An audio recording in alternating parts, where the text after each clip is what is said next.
우리 모두는 예수님 닮기를 원하는 사람들입니다. 아멘이시죠? 예수님은 이 땅에 오셔서 인생의 무거운 짐에 눌린 사람들을 긍휼히 여기셨습니다. 그 마음으로 죄인까지도 품으시고 그들을 고치시고 회복시키는 분이셨습니다. 그런데 세상의 모습은 어떨까요? 세상 사람들은 누군가가 잘못을 한번 저지르면 끝까지 낙인을 찍고 쉽게 용서해 주지 않는 경우가 많습니다. 특히 대중의 이목이 집중되는 연예인이나 유명인의 경우에는 한 번의 실수가 인생 전체를 뒤흔드는 비극을 불러오기도 합니다. 최근 뉴스를 통해서 한 아역 출신 여배우가 꽃다운 나이에 생을 마감했다는 안타까운 소식을 접하게 되었습니다. 공식적으로 자살이라고 밝혀진 것은 아니지만 타살의 흔적이 없는 것으로 볼 때 스스로 목숨을 끊었을 가능성이 크다고 보도되었죠.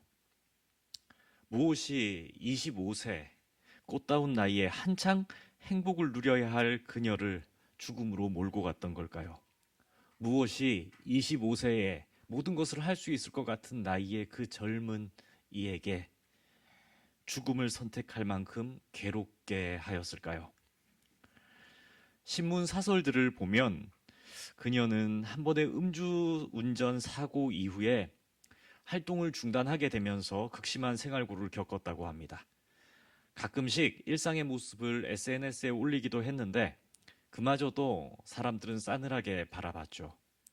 쇼라고 하거나 가짜 생활고라는 악성 댓글을 그녀에게 달았던 겁니다. 경제적인 어려움을 극복하려고 해도 세상은 그 시도를 거짓 자숙이라고 조롱했습니다. 결국 그녀는 이름까지 바꾸며 재기를 꿈꿨지만 대중들의 끊임없는 비난과 냉대에 몰려서 모든 계획이 자초되었고 결국 극단적인 선택에 이르게 된 것은 아닌가 하는 사설이 실렸습니다. 이 이야기는 비단 연예인에게만 해당되는 일이 아닙니다. 우리들 역시 언제든 실수할 수 있고 잘못을 저지를 수 있습니다. 그런데도 세상은 잘못한 자를 쉽게 용납하지 않습니다. 갈등과 편가르기를 즐기고 용서보다는 끝없는 비난을 통해서 죄인을 더 몰아붙이곤 합니다. 이런 모습을 보면서 우리는 좀 생각해 봐야 되지 않을까요? 한 번의 잘못이 평생의 낙인이 되고 사람들은 쉽게 용서해 주지 않는다. 세상 사람들은 그렇다라고 말할 때 그렇다면 예수님이라면 어떻게 하셨을까? 그리고 예수님을 믿는 우리들이라면 어떻게 해야 하는가 하는 생각들입니다. 예수님은 죄인을 부르러 오셨고 실패한 자와 상처 입은 자를 품어주시는 분이십니다. 예수님은 세상에서 상처받아 기진한 영혼들을 향해 이렇게 말씀하셨죠. 마태복음 9장 36절에 예수께서 무리를 보시고 불쌍히 여기시니 이는 그들이 목자 없는 양과 같이 고생하며 기진함이라. 아멘.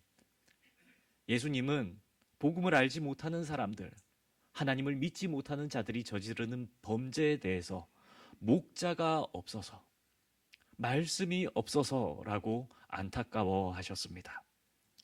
이처럼 예수님은 세상에서 고통받는 사람들을 도리어 사랑하셨습니다. 심지어 세상이 죄인이라고 정죄하는 이들까지도 품으려고 노력하셨고 세상 사람들이 혐오하는 자들을 향해 스스럼 없이 대해 주셨습니다. 마태복음 9장에 나오는 이야기입니다. 예수님이 세리였던 마태의 집에서 식사를 함께 하실 때의 일입니다. 당시 세리라는 직업 자체도 유대인들에게는 그들의 고혈을 빨아먹는 자들이라 여겨지는 혐오의 직업이요, 혐오의 대상이었습니다. 그런데 그 세리와 식사하는 자리, 마태와 예수님이 함께 식사하는 그 자리에 다른 죄인들까지 함께 자리해서 예수님과 그 제자들이 모여 식사를 하게 됩니다. 그러자 세상에서 의롭다라고 칭함받는 바리새인들이 몰려와서 따지기 시작합니다. 너희 선생은 세리와 죄인들과 함께 잡수느냐라는 외침입니다. 하나님의 아들이라 자칭하며 이스라엘의 메시아라고 말하는 거룩한 자가 어찌 세상 사람들도 경멸하는 죄인들과 함께 있을 수 있는가라고 물었던 물음입니다. 이에 예수님께서 말씀하십니다. 마태복음 9장 12절과 13절 말씀인데 우리 함께 읽겠습니다. 예수께서 들으시고 이르시되 건강한 자에게는 의사가 쓸데없고 병든 자에게라야 쓸데있느니라. 너희는 가서 내가 긍휼을 원하고 제사를 원하지 아니하노라 하신 뜻이 무엇인지 배우라. 나는 의인을 부르러 온 것이 아니요 죄인을 부르러 왔노라 하시니라. 아멘. 예수님은 오히려 죄인들을 깨우쳐 사랑을 가르쳐 주기 위해 오셨다라고 말씀하십니다. 그리고 죄인들을 비판하는 사람들에게 긍휼을 원하고 제사를 원치 않으신다 하신 하나님의 뜻이 무엇인지를 좀 깨달아라 말씀하십니다. 이처럼 예수님은 죄인과 약한 자를 품으시기를 즐겨 하셨습니다. 흠 많고 죄인이 박힌 자들을 향해 예수님은 다가가셨고 그들과 스스럼 없이 식사를 즐기셨습니다.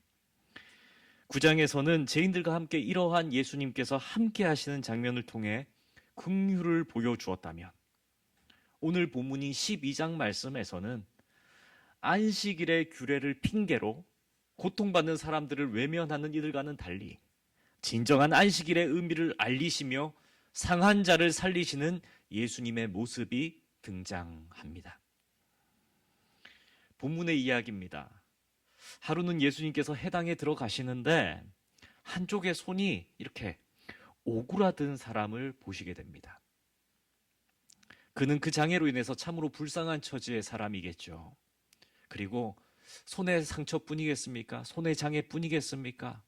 그 못난 손으로 일을 할 수 없고 그 장애에 있는 손뿐만이 아니라 그 장애로 인해 그 영혼까지도 마음의 상처가 가득한 사람이었을 겁니다. 예수님은 이내 그 사람을 불쌍히 여기십니다. 그리고 그 사람의 손을 고쳐주십니다. 그러자 주변에서 그것을 본 바리새인들이 또 난리를 치기 시작합니다. 안식일 규례 모르십니까? 안식일에 어떻게 병을 고치느냐? 어떻게 안식일에 일을 할 수 있느냐? 그 율법을 어긴 예수를 가만둘 수 있겠느냐 하는 바리새인들의 외침입니다. 그리고 그들은 결국 예수를 죽여야 되겠다라고 모의합니다. 이처럼 사람들은 같은 처지의 사람들까지 살리는 일조차 용납하려 들지 않습니다.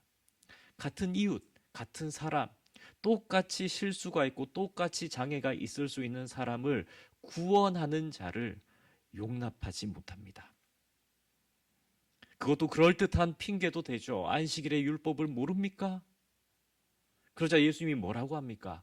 너희들 안식일 법을 그렇게 중요하게 여기면서 혹 구덩이에 너의 양떼가 빠져 있으면 너희 그거 꺼내지 않냐? 라고 지적하십니다. 너희의 주머니에 너희의 소유에 대해서는 그렇게 율법을 경히 여기면서 어떻게 그보다 더 귀한 사람을 살리는 일에 대해서 너희가 그렇게 하느냐? 이렇게 지적하시죠.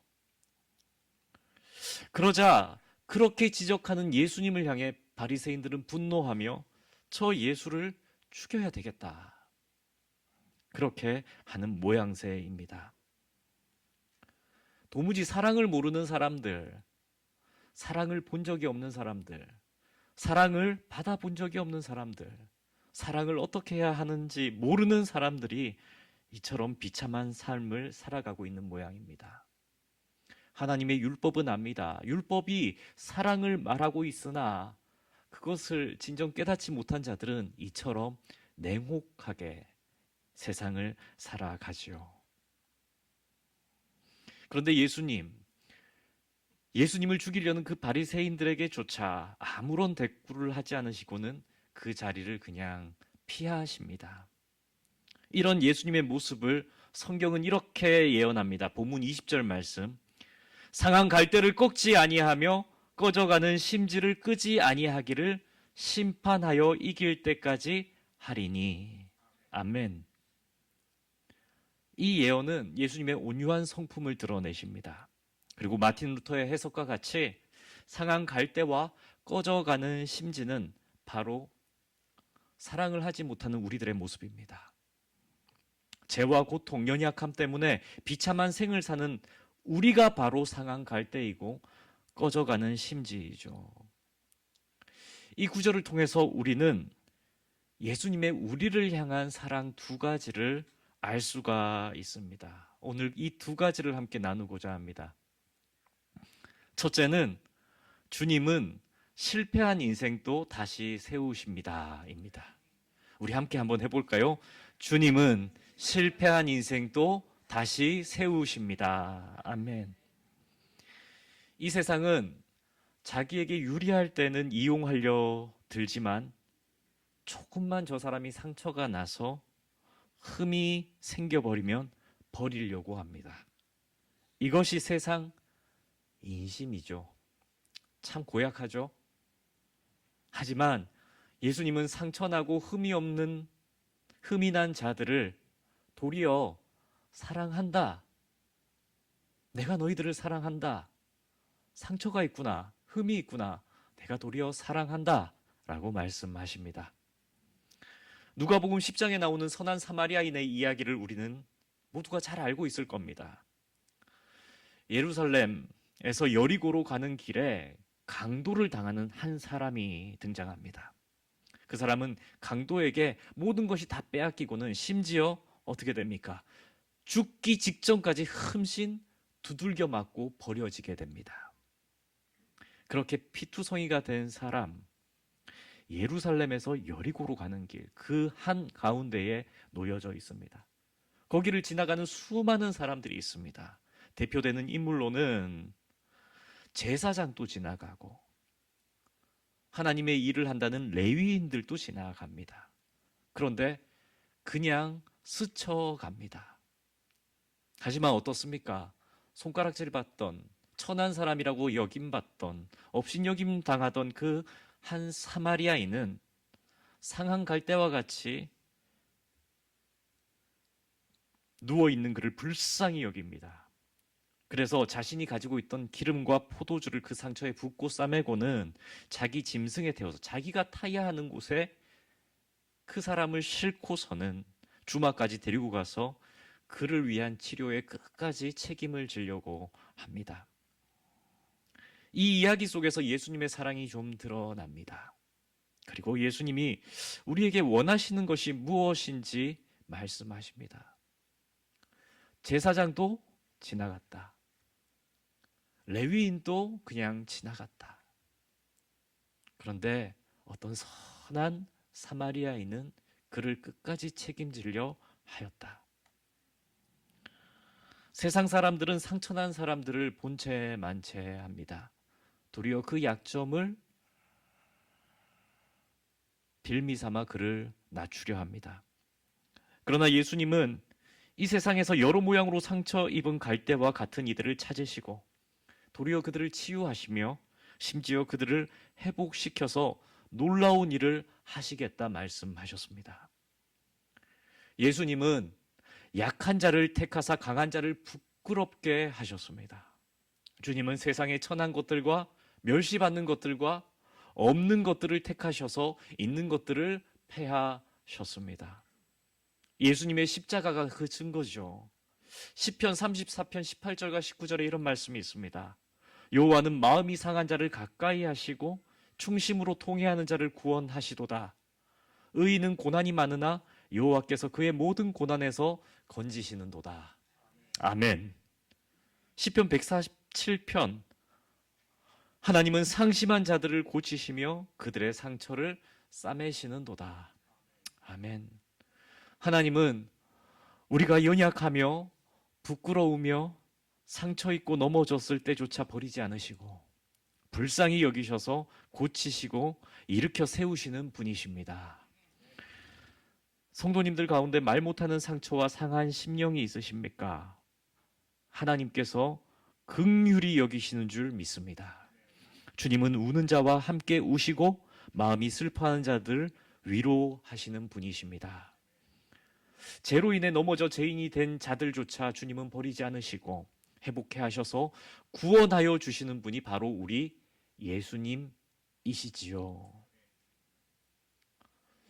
이 세상을 살아가면서 한 번도 수치당하지 않은 자가 없을 것이고 한 번도 상처 없는 사람은 한 분도 없을 것입니다.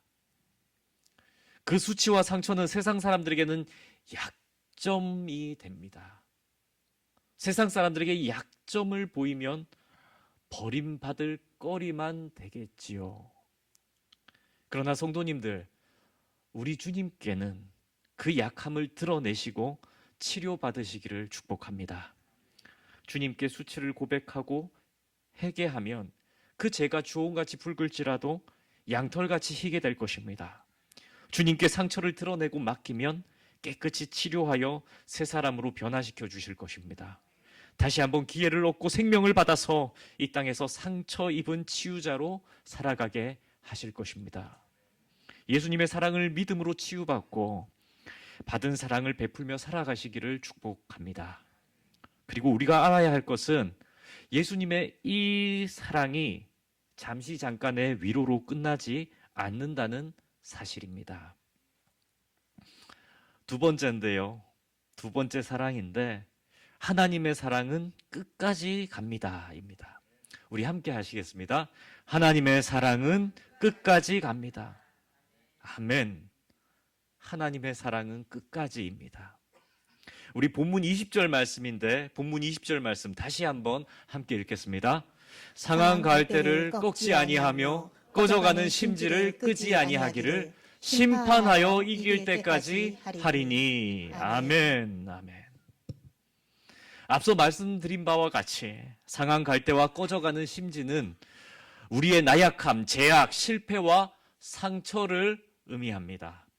그럼에도 불구하고 주님은 그 갈대를 꺾어버리지 않으시고 심지가 희미해져 더 이상 빛을 낼 수 없을 것 같은 상황에서도 끄지 않으시겠다 말씀하셨습니다. 그리고 이 20절 본문 말씀의 마지막 부분을 한번 밑줄 그어 보시겠습니까? 심판하여 이길 때까지 하리니. 아멘. 심판하여 이길 때까지 하리니. 한번 밑줄을 그어 보십시오. 상한 갈대를 꺾지 않고 꺼져가는 심지를 끄지 않는데 언제까지 하신다? 심판하여 이길 때까지 하겠다. 우리는 보통 이 심판이라는 단어를 벌이라는 개념으로 받아들이는 오해를 종종 합니다.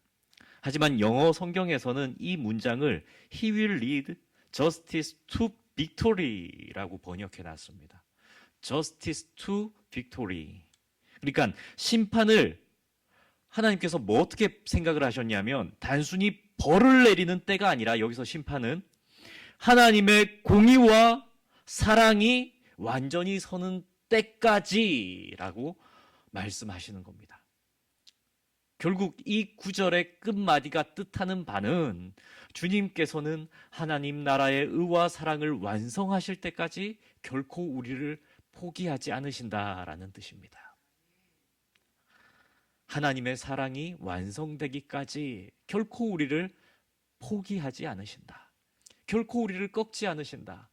결코 우리를 그냥 내버려 두시지 않는다. 언제까지? 하나님의 사랑이 우리에게 온전히 임할 때까지. 바울 사도는 로마서 8장 38절과 39절에 이렇게 말씀하지 않습니까? 내가 확신하노니 사망이나 생명이나 천사들이나 권세자들이나 현재일이나 장래일이나 능력이나 높음이나 깊음이나 다른 어떤 피조물이라도 우리를 우리 주 그리스도 예수 안에 있는 하나님의 사랑에서 끊을 수 없으리라. 우리를 향한 하나님의 사랑을 끊을 수 있는 것은 아무것도 없지요. 그만큼 하나님께서 죄인을 향해 베푸시는 사랑은 포기함이 없는 완전한 끝까지의 사랑입니다. 언제까지 이 사랑을 베푸시는가? 심판하여 이길 때까지.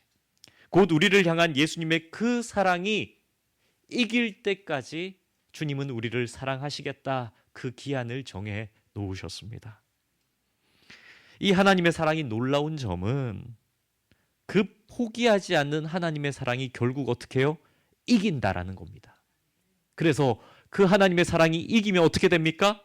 그 사랑을 받은 죄인이 변화된다는 것이 참 놀라운 점입니다. 하나님의 사랑이 이긴다는 것은 그 사랑의 대상이 되는 사람이 어떻게 된다? 그 사랑으로 변하게 된다라는 뜻입니다.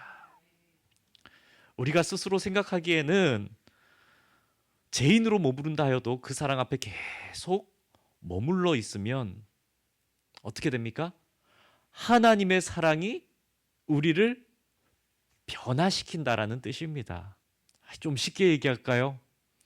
우리가 하나님을 믿고 이 땅을 살아가면서 우리 자꾸 어떤 생각 듭니까? 왜 이렇게 부족하지?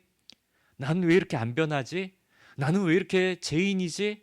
난 여전히 왜 이렇게 성숙하지 못한 사람이지? 라고 우리는 말해도 하나님의 우리를 향한 그 사랑은 끝까지여서, 기한이 없는 사랑이어서, 우리가 변할 때까지의 사랑이어서 결국에는 우리가 하나님 앞에 서 있기만 하면 어떻게 된다고? 하나님께서 우리를 변화시키신다라는 뜻입니다. 예수님이 십자가에 달려 죽으실 때 그 수제자였던 베드로도 예수님을 3번이나 부인했습니다. 그토록 체험이 많고 그토록 가까이에서 예수님을 만나고 접했던 베드로도 십자가 죽음 앞에서 두려워 떨며 예수님을 3번이나 부인했지요.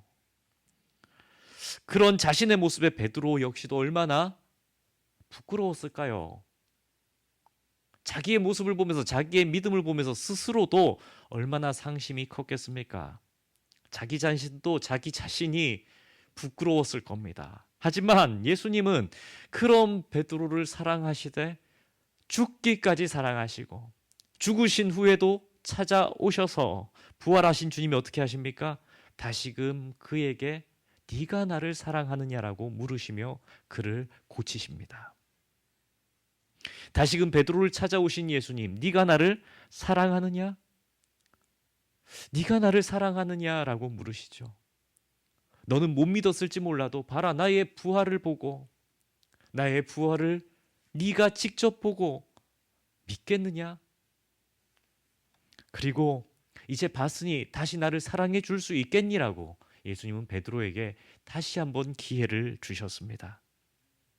그 사랑을 받은 베드로는 어떻게 합니까? 자신의 비겁했던 과거를 벗어 던집니다. 그리고 교회의 역사상 위대한 복음의 사도로 쓰임 받는 삶을 살게 되지요. 사랑하는 성도님들, 오늘 말씀을 통해 우리가 깨달아야 할 가장 중요한 진리가 있습니다. 그것은 하나님의 사랑은 우리를 포기하지 않으신다는 것입니다. 하나님의 사랑은 누구를 포기하지 않는다고요? 네, 나를요. 우리들을요. 다른 죄인이 아니라 나와 같은 죄인을 하나님의 사랑은 포기하지 않으십니다. 그리고 그 사랑은 심판하여 이길 때까지, 즉 하나님의 뜻이 온전히 이루어지고 사랑이 최종적으로 승리할 때까지, 내가 변할 때까지, 내가 예수님을 닮아 사랑할 수 있는 사람이 될 때까지 그 사랑을 멈추지 않으시겠다 약속하십니다. 우리가 연약하고 넘어질 때에도, 때로는 사람들의 정죄와 비난 속에서 낙심될 때에도 예수님께서는 포기하지 않으시고 우리를 일으켜 세우시는 사랑의 주님이십니다. 세상은 실패한 사람을 손가락질하고 버립니다. 세상은 상처받은 사람을 외면할 수 있습니다. 세상은 원래 그렇습니다. 하지만 주님은 상한 갈대를 꺾지 않으시고 꺼져가는 심지를 끄지 않으시겠다 말씀하십니다. 그리고 너희들도 그렇게 하기를 바라고 계십니다. 이제 우리는 이 사랑을 받은 사람들로서 어떻게 살아가야 하겠습니까? 오늘 본문 마지막 21절 말씀인데 함께 읽겠습니다. 또한 이방들이 그의 이름을 바라리라 하였느니라. 이루려 하심이니라. 아멘. 이방들이 그의 이름을 발하리라. 예수님의 사랑은 유대인들뿐만이 아니라 이방인들에게까지도 흘러가게 됩니다. 누구를 통해서 흘러갈까요? 주님의 사랑이 흘러갈 수 있는 통로는 누가 되어야 할까요? 여기 있는 우리 모두가 예수님의 사랑을 붙들고 살아간다면, 아니 예수님의 사랑을 깨닫고 살아간다면, 예수님의 사랑으로 충만한 삶을 살아간다면 우리를 통해서 이방은, 세상은 주님의 사랑을 보게 될 것입니다. 어떤 악도, 어떤 상처도, 어떤 실패도 예수님의 사랑을 이길 수 있는 것은 없습니다. 결국 사랑은 승리합니다. 결국 주님의 이 사랑은 우리 모두를, 그리고 우리를 통해 이 세상 전부를 새롭게 하실 것입니다. 결국 예수님의 사랑이 이 땅을 언젠가는 변화시킬 것입니다. 그러므로 우리도 예수님을 닮아서 끝까지 사랑하는 삶을 살아가시기를 축복합니다. 언제까지요? 사랑이 승리할 때까지. 예수님처럼 미움 대신 용서를 선택하고 상처 입은 이들을 볼 때 외면하지 말고 가능한 섬기고, 그렇게 살아가다가 주님 다시 만나는 그날에 영광의 면류관을 받으시기를 예수님의 이름으로 축복합니다. 우리 함께 찬양합시다.